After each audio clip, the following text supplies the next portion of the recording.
जय सनातन धर्म की। प्रिय सनातनियों, आप सभी का स्वागत है हमारे इस कार्यक्रम में। सनातनियों, आप सभी को स्वतंत्रता दिवस की बहुत बहुत शुभकामनाएं। आज हम आजादी का पर्व मना रहे हैं बड़े हर्ष और उल्लास के साथ, और निस्संदेह ये हमारे लिए बहुत बड़ा उत्सव है। लेकिन सनातनियों, हमें आजादी तो मिली 1947 के अंदर, हमारा देश आजाद हुआ। लेकिन क्या आप जानते हैं कि वर्तमान के अंदर भी एक ऐसा ही पल चल रहा है जहां फिर हमें आजादी की आवश्यकता है, और ये आजादी हमें स्वयं को हासिल कर रही है। ये पल चल रहा है कलयुग के अंत का, यानी कलयुग से आजादी का, धर्मयुग में प्रवेश करने का। लेकिन कितने लोग जानते हैं कि ये पल हमारे लिए कितना महत्वपूर्ण है। चलिए एक बात आपके सामने रखता हूं। 1945 सेकेंड वर्ल्ड वार, जानते हैं उस समय कितने भारतीय सेना में थे? 25 लाख, और उनमें से केवल 40,000 अंग्रेज थे। लेकिन 40,000 अंग्रेज हम 25 लाख पर भारी थे। और क्यों थे? क्योंकि हम में चेतना का अभाव था। हमें लगता ही नहीं था कि आजादी हमें चाहिए, आजादी हमारे लिए महत्वपूर्ण है। लेकिन फिर उस चेतना को जागृत किया गया, और उस चेतना के जागृत होने पर ही पूरा भारत आजादी के लिए उठ खड़ा हुआ। तो ये आंदोलन क्या बड़े लोगों को साथ लेकर लड़ा गया? ये आंदोलन एक जनमानस को लेकर लड़ा गया। हर व्यक्ति के भीतर आजादी की वो चेतना जगाई गई, और जिसका परिणाम ये हुआ, भगत सिंह जैसे न जाने कितने क्रांतिवीर निकल करके बाहर आए और अपनी शहादत को दिया। और उसके बाद हमारी इस चेतना ने, इस जागी हुई चेतना ने ही भारत को आजादी दिलाने का काम किया। तो वर्तमान के अंदर भी कलयुग के समाप्ति का समय है। हमें अपने विकारों से आजादी मिलने वाली है। लेकिन कितने लोग हैं जो इस आजादी को समझ पा रहे हैं, इसके लिए लड़ पा रहे हैं? आज भी हमारी स्थिति वही है। 5 विकार हमारे भीतर है, लेकिन 72,000 नाड़ियां भी हैं। इन नाड़ियों में ईश्वरीय तत्व, वो प्राण ऊर्जा बहती है, लेकिन हमारे भीतर उसी ईश्वरीय चेतना का अभाव है, जिसके कारण से 72,000 नाड़ियों पर ये 5 विकार कंट्रोल करते हैं, इन्हें गुलाम बनाकर रखते हैं। तो आप समझिए कि क्या आज इस आजादी के लिए, इस कलयुग से हमें आजादी के लिए, धर्मयुग में प्रवेश करने के लिए, क्या आजादी की लड़ाई नहीं लड़नी पड़ेगी? लड़नी तो पड़ेगी, और केवल 5 विकारों से लड़नी है। अपनी इन 72,000 नाड़ियों को मुक्त कराना है, यानी इन 72,000 नाड़ियों के द्वारा जो हम अपने जीवन में सब कुछ कर सकते हैं। हमारा जीवन इन्हीं नाड़ियों के अधीन है, लेकिन इन 5 विकारों की गुलामी ने हमारी इन नाड़ियों को शिथिल कर दिया है।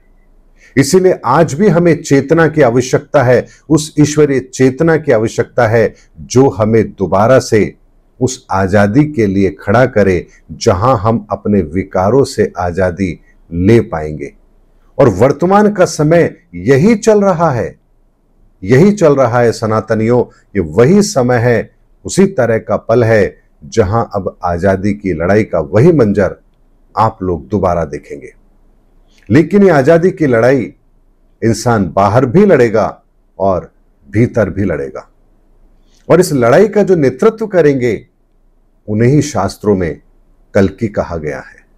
कल्कि का युद्ध आंतरिक भी होगा, बाहरी भी होगा, और हमें उस आजादी के लिए जो चेतना की आवश्यकता है, जिस चेतना के द्वारा हम उस आजादी को प्राप्त कर सकते हैं, उसी चेतना को जागृत करने का काम कल्कि करेंगे।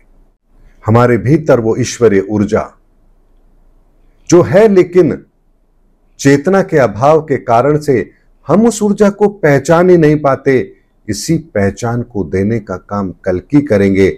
और याद रखिए सनातनियों, आपकी नाड़ियों में बहता हुआ वो प्राण चेतना का तत्व, बस उसे ही सक्रिय होना है और उसके सक्रिय होते ही आपके भीतर की चेतना जागृत होगी।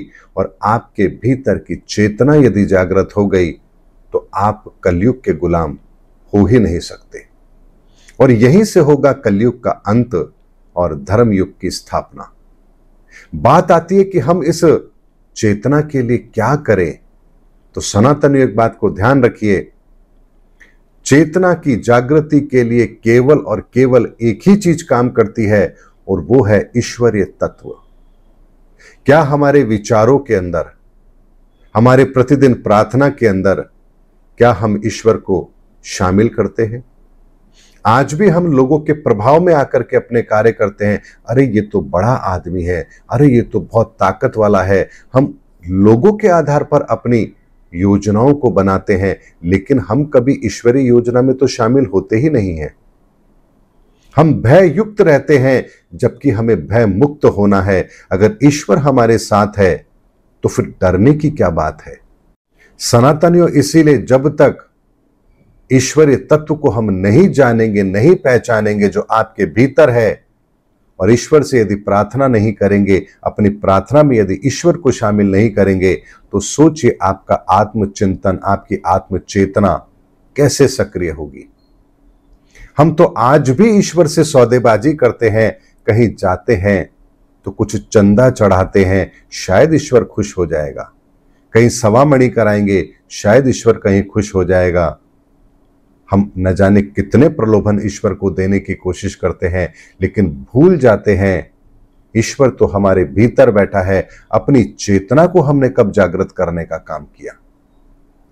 थोड़ी देर संगीत के लय में आकर झूम लेना, क्या इसे ईश्वरीय चेतना कहते हैं? इसे ईश्वरीय चेतना का जागना कहते हैं? फिर थोड़ी देर बाद में आप वापस से उसी अवस्था में आ जाते हैं जहां आप पहले थे। लेकिन जब चेतना जागृत होती है तो व्यक्ति उस पल में स्थिर हो जाता है जहां से दोबारा वो लौटकर नीचे नहीं आता है। और यही होते हैं आजादी के मतवाले। क्या भगत सिंह नहीं जानते थे कि उनके इस कदम का परिणाम क्या होगा? लेकिन क्या उनकी चेतना ने उन्हें कभी भी अपने कदम पीछे हटाने दिए? सुभाष चंद्र बोस को क्या उनको उस चेतना ने कभी भी अपने कदम पीछे खींचने दिए? महात्मा गांधी को क्या उस चेतना ने कभी भी अपने कदम पीछे खींचने दिए? यही होता है सनातनियों, जब भीतर चेतना जागृत होती है तो इंसान कभी भी परिस्थितियों से घबराता नहीं है, अपने कदम पीछे करता ही नहीं है। इसीलिए ये आजादी जो अभी हमें मिलने वाली है, बहुत कम पल शेष रहे हैं। इस आजादी का उत्सव, इस आजादी का आनंद आप क्या महसूस करेंगे मुझे नहीं पता, लेकिन जिनके भीतर ये चेतना, ईश्वरीय चेतना जागृत हो चुकी है, उनसे पूछे कि धर्मयुग की सच्चाई क्या है, उसका आनंद क्या है। मैं उस धर्मयुग के एक एक पल को महसूस कर सकता हूं, इसलिए मेरी चेतना के अंदर कहीं भी कदम पीछे करने का कोई कॉन्सेप्ट है ही नहीं। सनातन के लिए कार्य करना है, सनातन को दुनिया के अंदर उसी मूल स्वरूप में स्थापित करना है जो उसका मूल स्वरूप है। और हमारे आध्यात्मिक विचारों के अंदर जहां अतिक्रमण हो चुका है किसी और का, उन आध्यात्मिक विचारों को पुनर्मुक्त करके उन ऊर्जाओं को पुनः वही स्थान मिलना चाहिए जहां उनका स्थान है। तो क्या आज हम भगवान गणपति को वो स्थान देते हैं जिन्होंने सृष्टि के संपूर्ण विज्ञान को हमारे सामने रखा? हमें तो पता ही नहीं है आखिर उनकी उपलब्धि क्या है। हमें तो बस केवल इतना सा पता है, हां प्रथम देव हैं, किसी भी कार्य में पहले गणेश जी को बुला लो, बस हमारा काम हो जाएगा। लेकिन कितने लोग जानते हैं कि आखिर ऐसा किया क्यों जाता है? फिर बहुत से लोग जवाब देंगे, हां एक समय की बात है, भगवान शिव बैठे थे, उनको कहा जाओ धरती का चक्कर लगा के आओ, गणेश जी ने तो वहीं भगवान शिव के चक्कर लगा लिए। बस ये कहानी आप सुना देंगे। लेकिन सनातनी एक बात को ध्यान रखिए,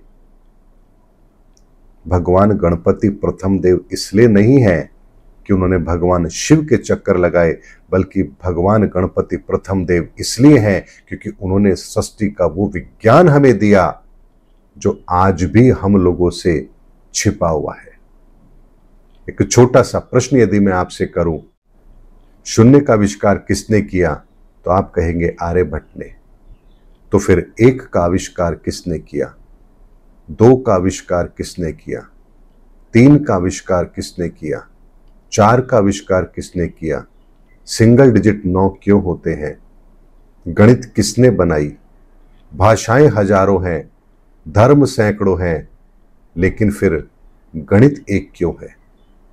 वो कौन से सूत्र हैं जो ब्रह्मांड के रहस्य को खोलते हैं, वो कौन से सूत्र हैं जो हमें त्रिदेवों का कॉन्सेप्ट समझाते हैं, वो कौन सा सूत्र है जो कल्कि के आने का समय निर्धारित करते हैं, वो कौन से सूत्र हैं जो कल्कि की कार्यप्रणाली को बताते हैं, वो कौन सा सूत्र है जो धर्म युग को परिभाषित करता है, और वो कौन सा सूत्र है जो हम मानव को अपनी सीमा बताता है, वो कौन सा सूत्र है जो आने वाले भविष्य के अंदर दुनिया के सामने होगा, और वो कौन सा सूत्र है जो इस धरती को हमारे लिए उस स्थिति में लेकर आएगा जहां इसे होना चाहिए, वो कौन सा सूत्र है जहां हमारे सभी विकारों का अंत है, वो कौन सा सूत्र है जहां हमारे सभी कष्टों का समाधान है, वो कौन सा सूत्र है जहां सही और गलत की पहचान है, वो कौन सा सूत्र है जहां आध्यात्मिक चेतना काम करती है, वो कौन सा सूत्र है जो इस धरती के गर्भ को हमारे सामने प्रकट करता है, वो कौन सा सूत्र है जो तीनों लोकों के रहस्य को हमारे सामने प्रकट करता है, वो कौन सा सूत्र है जो हमारे त्रिदेवों की रचना के कॉन्सेप्ट में उनके रूप के वर्णन को स्पष्ट करता है, वो कौन सा सूत्र है जो हमें ग्रंथों की सच्चाई बताता है, वो कौन सा सूत्र है जो हमें ग्रंथ लिखने की प्रेरणा देता है, वो कौन सा सूत्र है जो हमें अंतर जगत की यात्रा कराता है, वो कौन सा सूत्र है जो हमें मानव बनाता है, वो कौन सा सूत्र है जो एक शुक्राणु से मानव की रचना का सिद्धांत बताता है, वो कौन सा सूत्र है जो धरती और चांद और सूर्य को अपने पथ पर भ्रमण करने के लिए प्रेरित करता है, उसे नियमबद्ध करता है, वो कौन सा सूत्र है जो सनातन धर्म को स्पष्ट करता है, वो कौन सा सूत्र है जो हमारे धर्म के अंदर मिलावट को स्पष्ट करता है, वो कौन सा सूत्र है जो हमें ईश्वर से मिलाता है, वो कौन सा सूत्र है जो ईश्वर की परिभाषा को परिभाषित करता है, वो कौन सा सूत्र है जो विज्ञान को परिभाषित करता है, वो कौन सा सूत्र है जो क्वांटम फिजिक्स को प्रमाणित करता है, वो कौन सा सूत्र है जिसके आधार पर आज का हमारा विज्ञान टिका है, वो कौन सा सूत्र है जिस सूत्र के द्वारा क्वांटम फिजिक्स को आप समझ सकते हैं, वो कौन सा सूत्र है जो क्वांटम इंटेंगलमेंट को प्रेजेंट करता है, उसको परिभाषित करता है, वो कौन सा सूत्र है जो जीव और जगत को स्पष्ट करता है, वो कौन सा सूत्र है जो राम और राम के नाम में भेद स्पष्ट करता है, वो कौन सा सूत्र है जो हनुमान जी की ताकत को परिभाषित करता है, वो कौन सा सूत्र है जो देवताओं को और राक्षसों को परिभाषित करता है, वो कौन सा सूत्र है जो इस संसार के रहस्य को प्रकट करता है। सनातनी, ये तो मैंने आपके सामने केवल बात रखी है, इन सभी सूत्रों को रखने वाले भगवान गणपति हैं। क्या इस उपलब्धि को आप जानते हैं? नहीं जानते हैं तो फिर उस ईश्वरीय चेतना को अपने भीतर प्रकट कीजिए, फिर देखिए आपके भीतर क्या चमत्कार होते हैं।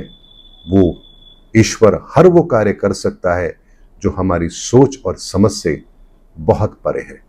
इसीलिए आज आजादी के इस पर्व में हमें अब एक संकल्प और लेना है कि हमें भी आजादी चाहिए अपने विकारों से, हमें भी आजादी चाहिए इस कलयुग से, हमें भी आजादी चाहिए हमारे विचारों में बैठे इस कली के प्रभाव से। फिर देखिए धर्मयुग का प्रवेश आपके लिए कितना सुलभ होता है।